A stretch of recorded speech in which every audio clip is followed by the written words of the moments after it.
Salutations, ladies and gentlemen, the Streaming Enderman here, back again with another video. And in today's video, it is going to be another Sheffield knife. However, this time not from Taylor's Eyewitness, but rather Arthur Wright. And it is going to be about this knife. Now, this knife is a collaboration work between Moonraker Knives UK and Arthur Wright & Son. Moonraker commissioned a batch of Lambsfoots in a variety of materials that Arthur Wright does not generally use. For example, babinga, poplar, and this one in Stabalized Spalted Beechwood. So, we are going to take a look at this knife and see if it's worth the price point. It's a bit more than most Arthur Wright knives due to the materials being used, and we'll determine what the quality is like. So without further ado, let's have a look. Brass pins, liners, and a steel spring, nickel silver bolsters, a mirror polished Lambsfoot blade, and these very, very, very nice wood covers, which are Stabalized Spalted Beechwood. So material-wise, this is not a low-quality knife, by no means. And fit and finish-wise, it is pretty good. Now, pretty good is not perfect. I have already found some flaws with this knife, and I will be discussing them here today. So, let's start with the positives. The pins are very flush. There's a little bit of catch on some on this side. This one has a tiny bit of, you can feel just a little bit of the pin sticking up, and this one's the same thing, but not too bad at all. I've had far worse. So still very, very flush, especially this one. You can't even feel this one. Transitions are amazing. These are immaculate. Truly perfect. I rarely find transitions this good. You can't even feel that at all. That's how good they are. Perfectly sanded, perfectly fitted. Really, really well done. Gap-wise, there's a tiny bit of gapping up here, but that's not a problem in my eyes. Nothing else throughout. Cut off at the spring is definitely not the best. Don't know if you can see that, but that's not very good. That is kind of sloppily done. Wish they were a bit more careful in that aspect, but, you know, again, the knife isn't that expensive. It's around just over 30 pounds. You can see the blade is a bit offset to the left, which, again, for the price point, that's not terrible, but it would have been nice if it had been centered a bit better. You've got the blade, and I think that they did a really nice job with the blade. It's not every day you see an Arthur Wright knife with a mirror polish. Most of the ones that are mirror polished are very expensive and have file work, like a Taylor's Eyewitness Premier Collection. This one is not really a Premier Collection knife. It's not, you know, high-end. But the polish that they did is very, very nice. It is quite shiny. Very nice reflective finish.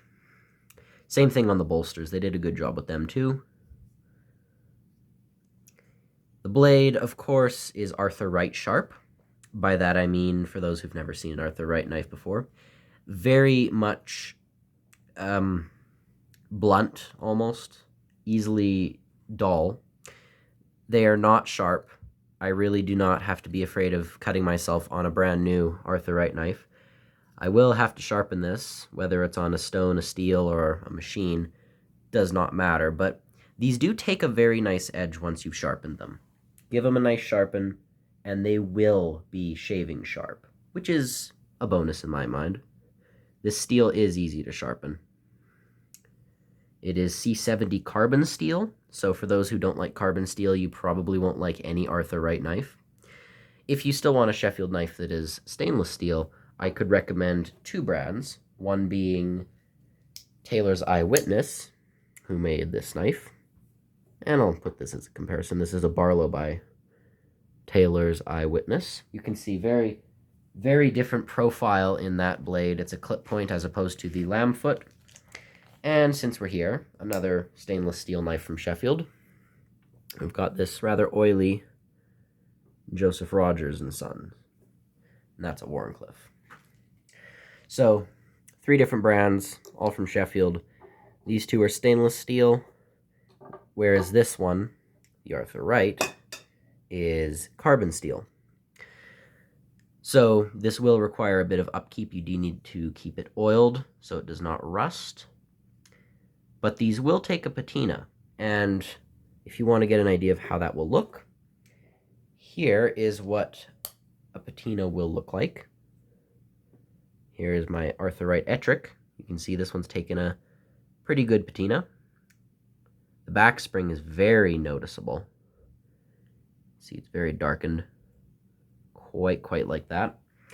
And this one, which is another Arthur Wright I have, this one I actually forced a patina on using coffee. Granted, you can use a patina, you can force a patina using apple cider vinegar, mustard, apple juice, a lemon, but this was a coffee patina, and I think it turned out very well. So this will just give you an idea of what your knife will look like after either use or forcing a patina. But in the meantime, when they are new, if it's the mirror polished version, it'll look like this, or otherwise it'll just have a satin finish blade more like that. But I think they did a great job with the polish. One thing I did notice though, and this is common with Sheffield makers, particularly Arthur Wright, you can read, it says A. Wright & Son Limited Sheffield, but you can't read England unless you fold it halfway. And then once there, even then it's still a little tough to read, but it does say England. So I think that they should do a bit of a better job with the stamping. As Eric, for those who know him by his channel name Slick Slicers, as he put it, if you don't care enough about your stamp on your knife, you don't care enough about your name, what else don't you care about? So, yes, I believe that having a good, clear, concise stamp is a very good thing when you're a knife maker, just so that people know what they're getting, and knowing that that is of quality. Everything down to the stamp is well done. But there's that. The spring on this one isn't as strong as I expected. Most Arthur Wright knives are very, very strong, to the point where they physically hurt your nails to open. That's why I recommend pinching them. This one, for example, the Senator with the tackler blade, is probably about a 6, I'd say, on my personal pull weight scale, and this one is also about a 6, maybe 7. This one, actually scratch that. I'd say both of these knives would just fall into the 7 category, while this one would be a 6. All of which are definitely strong, don't get me wrong. They aren't loose. They do not feel like they're going to fail you at any point. However, they aren't nail breakers, which may be for the best. But as you can see here are 3 completely different Arthur Wright models. You have your Lambsfoot with your 1 bolster, your Ettrick with 1 bolster, and you have the 2 bolster Senator pattern, although this one has the Wharncliffe blade from another pattern called the Tackler. You can still get an idea of what some of the models and sizes are like. This one definitely fills the hand the most. This one is the most curved. And this one I'd say is the most well-rounded overall. But size-wise, these are all UK legal. Of course, they're made in the UK as well, so you'd expect that. But again, very nice blade profile. I quite like that shape. Not as gentle of a curve as the Taylor's Eyewitness Lambsfoot, which is more of a Wharncliffe in the sense that it is a straight edge and then it gently curves down, as opposed to this one, which is a straight edge and then sharply curves. I think I prefer this style of Lambsfoot. It looks a bit more unique, and it even further differentiates the Lambsfoot from another blade shape, say the Sheepfoot or a Wharncliffe. Because you can look at this and also look at this and know these are not the same blade shape. Now, one thing I have not brought up, which I probably should have, the covers, or the handles, or the scales, or whatever you wish to call it. These are made of beechwood. Now, beechwood normally looks somewhat like this. Now, the difference with this particular bit of beechwood is that it has been given a special treatment. See these black lines right here? These are a type of fungus or mold that has traveled through the wood and rendered it quite useless to be used. If you cut this and put it onto the knife, it would most certainly crack and it would be unusable. But to prevent that from happening, it is stabilized using a resin type material, and it then becomes, well, stabilized. It's not going to crack now, and you can use it in projects. That's how stabilized wood works. It takes a bit of wood that would otherwise be unusable, and it makes it more dense and reliable to use. So this, as you can see, you get the benefits of a stabilized wood, so strong and trustworthy. This isn't a weak material. But at the same time, you get those beautiful lines in the pattern. It has an absolutely gorgeous grain. Very, very smooth. You can see each side is different, which I quite like.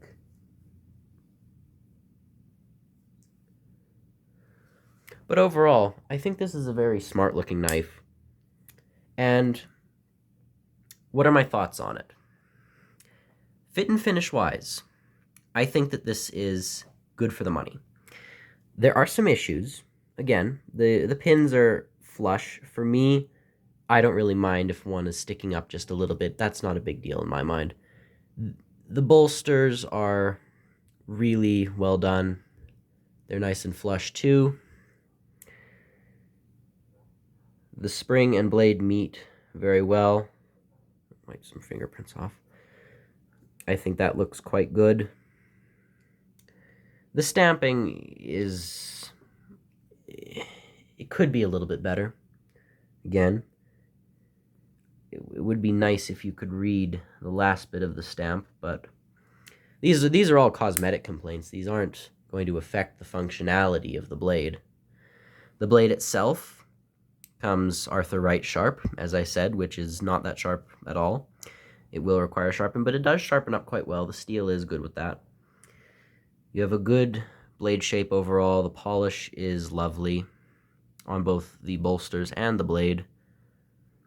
Gapping wise, again, it's not perfect, but the gaps are very difficult to notice unless you're looking for them. It's not that bad. I've seen far worse gapping before. The spring cutoff, I'm picky because it doesn't make the knife look so nice cosmetically, but that's not the big problem with the knife. Oh, and it's very secure. No blade play left or right, up and down. And it does fill the hand quite well. This would be a very good utility knife.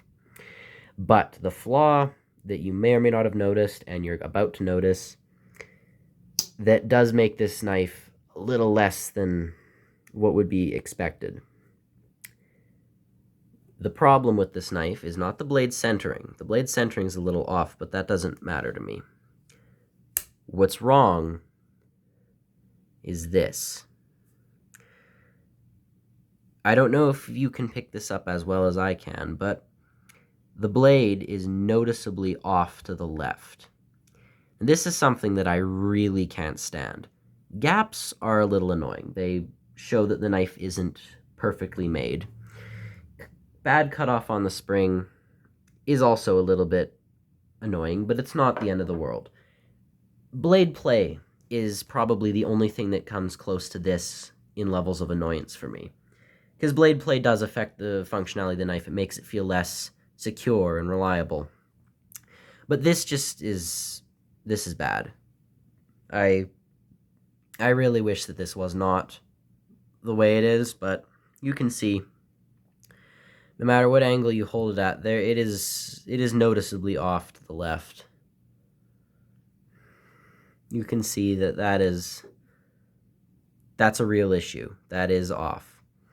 Now, again, these are handmade knives, so of course they're going to have imperfections, and you just have to learn to live with them, but it does make it a little difficult when considering this was over 30 pounds, which isn't dirt cheap. I've seen cheaper. This knife is cheaper, and it is not really bent. Or, you could get, I always bring these up, but you could always get an Opinel, and again, not have, well, this one's a little offset too, but not as much. I don't know if you can see that. But still, considering the fact that this is how much it is, it's a little less than would be satisfactory. If this was, a 20-pound knife, I could excuse this easily. But almost double that is a little bit harder to just ignore. But that's my thought on this. Let me know what you think of this flaw in the comments. I'm curious to see what your take is on this, but in the meantime, all in all, for a work knife, this is good. Arthur Wright knives are good if you're intending to use them. They do make some fancy ones with file work and desert ironwood or stag. Those are nice collector's pieces, but they're mainly making work knives.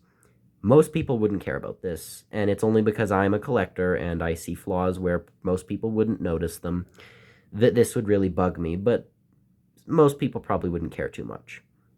But all in all, if you buy this knife, chances are this was a one-off flaw. I don't have any other Arthur Wright knives with anywhere near this kind of offset blade. I mean, this one's a little bit offset, but that's not anywhere near as bad as this one. Or the Ettrick, again, you could argue that's a little bit off, but not as noticeable as this. So, yeah, I think this was a one-off flaw. I do not think that this is what all Arthur Wright knives are like. I think I just didn't get the best one, which is fine. I'm still happy with it, and I wouldn't choose a refund if I could. I still like this knife. I think it looks very smart. Again, the transitions are so good on this. The pins are very, very nicely done. The cutoff on the spring is a little annoying, but it hasn't ruined the knife for me. The blade is a little bit off. It has a tiny gap, but all in all, I still think that just simply for the case of this wood and this really nice polished blade, it's worth it. Go ahead and get one.